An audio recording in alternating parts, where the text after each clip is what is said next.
देखो लॉग में दो प्रकार के बेस होते हैं, एक होता है लॉग के अंदर बेस, नेचुरल लॉग होता है एक, नेचुरल लॉग। नेचुरल लॉग के अंदर जो हम बेस लेते हैं वो हम बेस ई लेते हैं, बेस ई हम लेते हैं, इसे हम नेचुरल लॉग बोलते हैं और इसको हम शॉर्ट में एल एन लिखते हैं। अब एल एन लिख दिया तो अब बेस ई लिखने की जरूरत नहीं है, इसी चीज को शॉर्ट में एल एन लिखा जाता है। एल एन मतलब बेस ई है। बाकी कंडीशंस वही है। ई होता क्या भाई, ई की वैल्यू होती है 2.71, 81, 82, बढ़ते रहता है। ये एक इरेशनल नंबर है, इसको हम कहते हैं एक्सपोनेंशियल, इसका नाम है एक्सपोनेंशियल। ठीक है, इसकी वैल्यू कैसे आती है हम बाद में बात करेंगे, अभी जरूरत नहीं है, अभी बस इतना ध्यान रख लो। ई आपका 2.71, 81, 82 ऐसा कुछ चलता है, ठीक है। और ये इसे हम एक्सपोनेंशियल कहते हैं, एक्सपोनेंशियल कहा जाता है ये, ठीक। ये एक इरेशनल नंबर है, ये एक आपका इरेशनल नंबर है, रैशनल नहीं है, इरेशनल नंबर, ठीक। और अगर लॉग का बेस ई है, थ्योरेटिकल क्वेश्चन में हम लॉग का बेस अधिकतर ई लेंगे, तो वहां पे हम एल एन लिखेंगे। तो हम जो मैथ्स पढ़ रहे हैं उसमें एल एन ज्यादा आएगा। अब आदत मेरी एलओजी लिखने की है, तो एलओजी में लिख दूं और बेस में कुछ ना लिखूं तो समझ जाना बेस ई है, नहीं तो हम कोशिश करेंगे एल एन ही लिखें। दूसरा कहलाता कॉमन लॉग। कॉमन लॉग मतलब log n to the base 10। जब बेस 10 होगा तो उसे हम नाम देते हैं कॉमन लॉग, ठीक है, क्लियर। जो आपके प्रैक्टिकल पर्पसेस में आएगा, फिजिक्स का प्रैक्टिकल में कहीं काम आ रहा है, केमिस्ट्री में काम आ रहा है, जो लॉग काम आएगा वो ये वाला लॉग होगा। बाकी कुछ और बेस भी लेना चाहते हो तो और बेस ले सकते हो, लेकिन उसके लिए कोई नाम नहीं दिया गया है। इसको नेचुरल लॉग कहा गया, इसको कॉमन लॉग कहा गया, लॉग बेस 10 वाला। जो लॉगरिथमिक टेबल होंगी वो इस बेस 10 वाली होगी।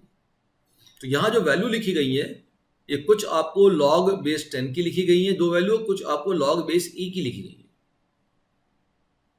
तो लॉग बेस 10 की वैल्यू आप याद कर सकते हो, लॉग 2 टू द बेस 10 होता है 0.3010, लॉग 3 टू द बेस 10 होता है 0.474771, लॉग 5 होता है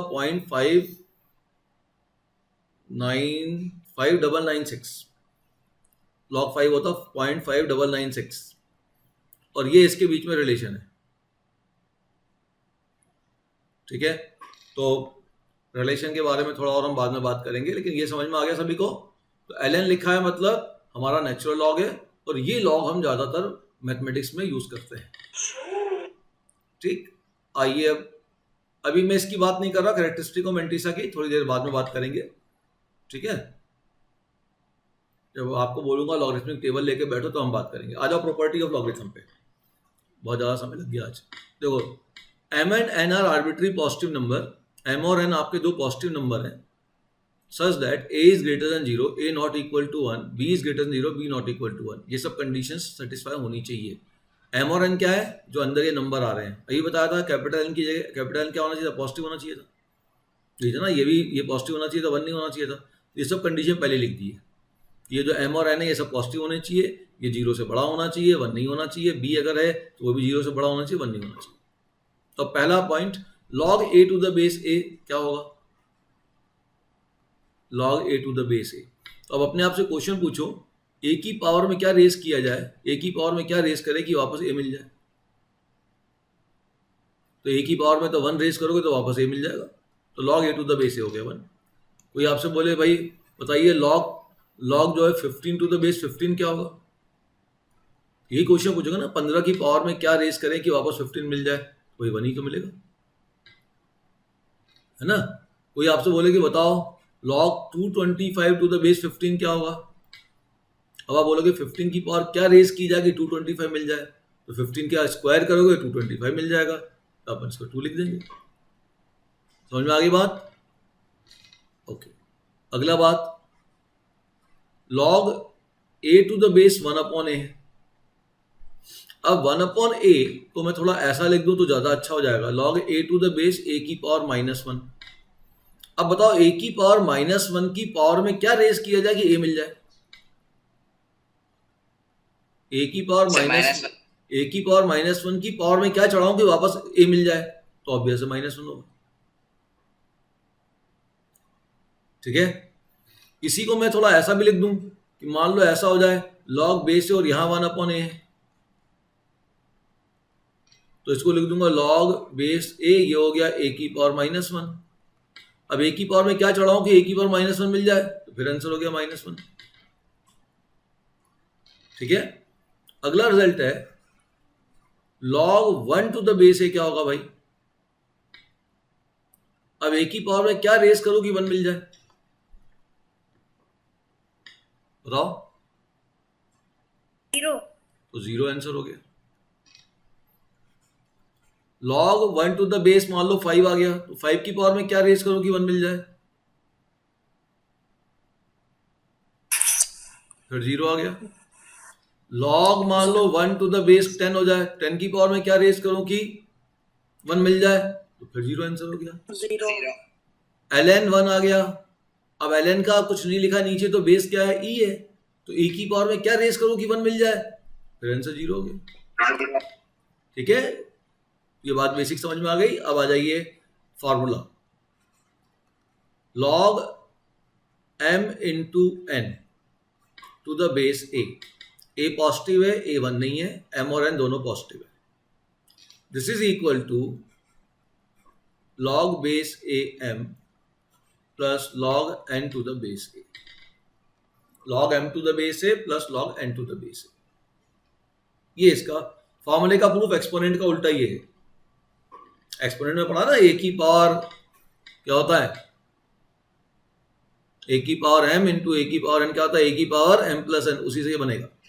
तो ध्यान रखो log m into n to the base a ये बराबर होता है log m to the base a plus log n to the base a। ध्यान दीजिएगा, एक बात मैं कहना चाह रहा हूं, बहुत ध्यान से सुनना, कि ये फॉर्मूला तो सही है, कोई गलत नहीं है, लेकिन ये फॉर्मूला उस समय सही है, ध्यान से सुनना, ये फॉर्मूला उस समय सही है जब ये कंडीशन ट्रू है।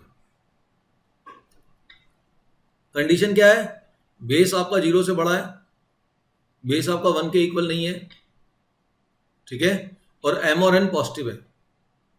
मान लीजिए किसी क्वेश्चन में ऐसा आ जाए, ध्यान से सुनना, लॉग बेस a है मान लो, और यहां पे x, देखते हैं क्या होता, मुझे नहीं मालूम, वो तो एग्जांपल में जब वैल्यू पुट करोगे तो समझ में आएगा। तो इस फॉर्मूले से log m इंटू n के फॉर्मूले से मैं क्या लिखूंगा, इसको log m plus log n ना। तो ये फॉर्मूला कह रहा है कि इनके बीच में इक्वलिटी होनी चाहिए, लेकिन ये इक्वलिटी कब होनी चाहिए, जब m और n पॉजिटिव होंगे, और जब m और n पॉजिटिव होंगे तो m और n का प्रोडक्ट भी पॉजिटिव होगा। ये इक्वलिटी केवल उस समय ट्रू है, सुन लेना ध्यान से, ये इक्वलिटी केवल उस समय ट्रू है जब ये पूरी quantity x into x minus 1 positive होगी, x भी पॉजिटिव होगा और x माइनस 1 भी पॉजिटिव होगा। क्योंकि मुझे x की वैल्यू मालूम नहीं है, तो हो सकता है किसी x की वैल्यू के लिए ये x तो पॉजिटिव हो लेकिन ये x नेगेटिव हो जाए। चलो x की वैल्यू 1/2 रख देता हूं, तो x की वैल्यू 1/2 के लिए ये तो पॉजिटिव है लेकिन ये नेगेटिव है, तो वो x की वैल्यू जिसके लिए कोई भी लॉग का पार्ट नेगेटिव बनेगा वो तो हम एक्सेप्टेबल नहीं है।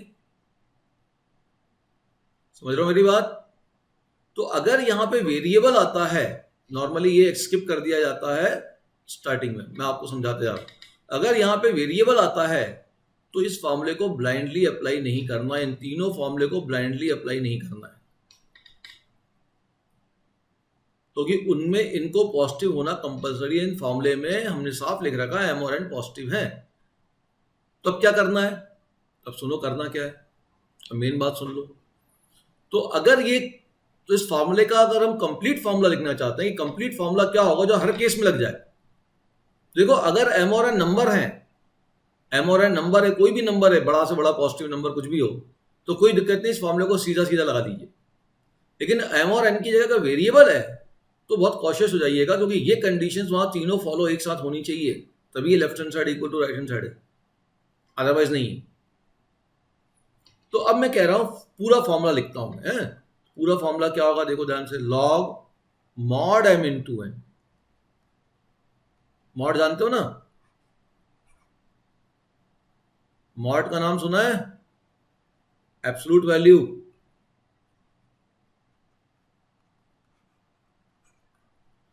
Mod n। मतलब इन सभी फॉर्मूलेज में आपको मॉड लगाना पड़ेगा, तब ये फॉर्मूला हर केस में एप्लीकेबल है, भले यहां पे नंबर लिखा हो या यहां पे वेरिएबल लिखा हो। मेरी बात समझ में आई सभी को? बच्चा समझ में आ गया? लो, इसको क्या हो गया भाई, इसका भी देखना पड़ेगा प्रॉब्लम क्या है।